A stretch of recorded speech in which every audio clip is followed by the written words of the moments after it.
Doctor Zafar Islam, जो प्रदर्शनकारी वहां पर जंतर मंतर पर मैंने दिया नहीं, अभी आप तो दे ही रहे थे सर। फिर तो इन्हीं दोनों को बोलने नहीं, अभी तो आप दे ही रहे थे। कांग्रेस को बुलाया आपने? अरे सर, आप ही को तो वक्त दे रहे हैं। हाँ, और किसको दे रहे हैं?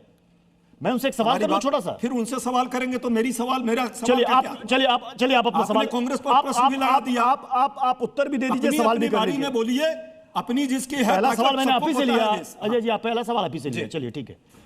स्पष्ट बात है, कांग्रेस पार्टी संसद में हमारे सारे शीर्ष नेताओं ने बात को रखा कि डिस्कशन करो, उन छात्रों पर जिस तरह से अत्याचार कर रहे हो बंद करो, शिक्षा का सही रूप में जो उसका लागू करना है नीति बनाओ, विमर्श करके नीति बनाओ। पेपर लीक हुआ है, प्रधान जिम्मेवार है, यदि उसको इस्तीफा लो जो बच्चे भी चाह रहे हैं, और प्रधानमंत्री आकर जवाब दो।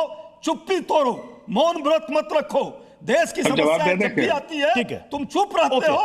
डॉक्टर जफर इस्लाम, लोग गुंगे हैं, बहरे हैं। डॉक्टर जफर इस्लाम, आज जो कुछ भी हुआ, आज जो कुछ भी संसद परिसर के आसपास और जंतर मंतर पर हुआ, आपकी नजर में, सरकार की नजर में, ये प्रदर्शनकारी, ये स्टूडेंट थे, ये आंदोलनकारी थे, क्या थे, या फिर किसी पॉलिटिकल पार्टी के मोहरे थे? क्या है आपकी नजर में? क्लियर कीजिए।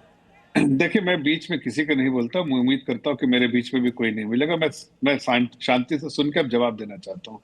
पहली बात कि देखा मैंने, पॉलिटिकल पार्टी ऑपोजिशन में, खास के कांग्रेस पार्टी देखना चाहती है एक प्रोटेस्ट करते हुए यूथ को प्रोटेस्टर्स बनाना चाहती है अपने राजनीतिक फायदे के लिए।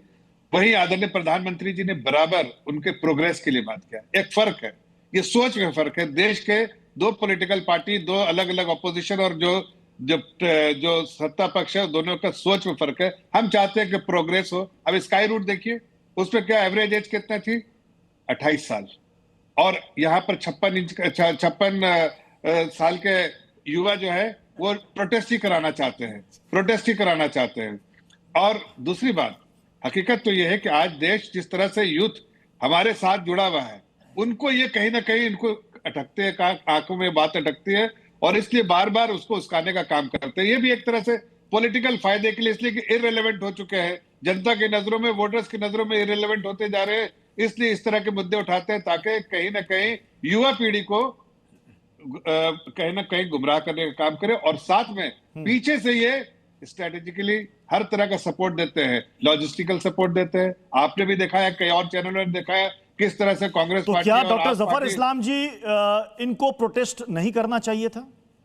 देखिए, प्रोटेस्ट करने का दो तरीका है। आप ही तो कहते हैं कि लोकतंत्र में तो अधिकार है सबको प्रदर्शन करने के लिए। नहीं, जंतर मंतर में प्रोटेस्ट करने के लिए इजाजत दी गई।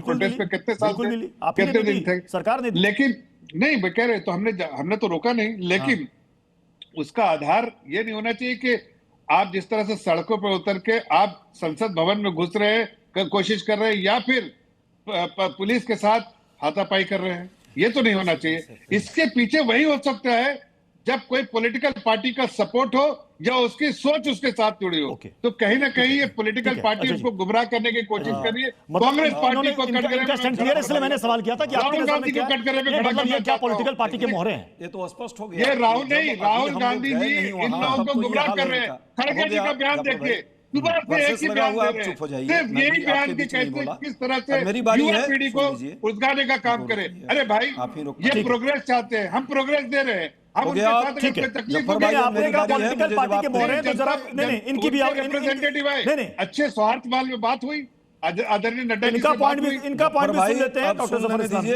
आपकी बात पूरी हुई है, मेरी भी बात पूरी हो जाने दीजिए। अभी जब आपने देख लिया ना, यही तो प्रश्न आप कर रहे थे कि भाई कांग्रेस पार्टी, यदि कांग्रेस पार्टी का नेता वहां खड़ा होता तो जब नहीं है तब तो ये हाल है इन लोगों का। अरे भाई, देश के युवाओं के भावना को समझिए। आज आप वहां से स्टूडियो आने की स्थिति में नहीं है। ये संकेत है कि आप लोगों ने कहां पहुंचा दिया है 10 साल में। 152 पेपर लीक हुए हैं, 1-2 नहीं, 10 साल में। 1 लाख स्कूल देश के बंद हो गए। प्रति साल, प्रति वर्ष 10,000 स्कूल बंद हो रहे हैं। बीच में नहीं बोला मैंने, आपने कहा था ये रूल एक तरफा तो लगेगा नहीं। प्लीज एक करके बोले। दूसरी बात, शिक्षा का बजट मात्र 2.4% है मात्र आपका। आप यदि विकास की बात कर रहे हैं और छात्रों की बात कर रहे हैं, उनके भविष्य को संवारने के लिए सही रणनीति और सही विमर्श के साथ शिक्षा नीति बननी चाहिए। हम सब उसके साथ, आपके साथ होंगे, लेकिन आपको शिक्षा नीति से लेना देना नहीं है। आपको तो देश का जो शांति है, सौहार्द है, उसको भंग करना है। हमारे साथ निवास शर्मा भी जुड़ रहे हैं, आम आदमी पार्टी के प्रवक्ता जो है निवास शर्मा पॉलिटिक्स करनी है। निवास शर्मा जी, और देश के नौजवान इस बात